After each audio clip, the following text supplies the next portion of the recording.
Hello అందరికి welcome to London vlogs. ఈ రోజు వీడియోలో యూకే కరెన్సీ ఎలా ఉంటుందో చూద్దాం. సో బేసికలీ యూకే కరెన్సీ వచ్చేసి పౌండ్. ఓవరాల్ గా యూకే కరెన్సీలో మొత్తం 8 కాయిన్స్ ఉంటాయి, ఆల్సో 4 నోట్స్ ఉంటాయి.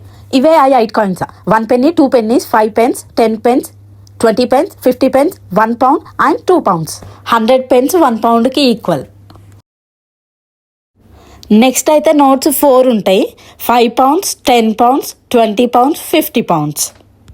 5 pounds గ్రీనిష్ బ్లూలో ఉంటుంది, 10 pounds orange colour, 20 pounds purple colour and 50 pounds వచ్చేసి రెడ్ కలర్లో ఉంటుంది. ఈ నోట్స్ అన్ని ప్లాస్టిక్ నోట్సే, మనం చిరగొట్టినా కానీ చిరిగిపోవు. సో ఈ యూకే కరెన్సీ వచ్చి చాలా కలర్ఫుల్ అండ్ సింపుల్ ఎందుకంటే ఈ మొత్తం పేపర్ తోటి కాదు, ప్లాస్టిక్ తోటి అయితే.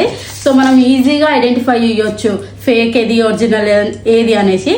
అండ్ ఆల్సో మన దగ్గర చిరిగిపోయిన నోట్స్ తీసుకోరు, జస్ట్ బ్యాంకులో తీసుకుంటారు, కొన్ని షాప్స్లలో కొందరు తీసుకుంటారు, కొందరు తీసుకోరు. బట్ ఇక్కడ మొత్తం నోట్ కంప్లీట్గా 2 parts అయినా. ప్రజెంట్ మన ఇండియన్ కరెన్సీలో 1 pound వాల్యూ వచ్చేసి 120 రూపీస్.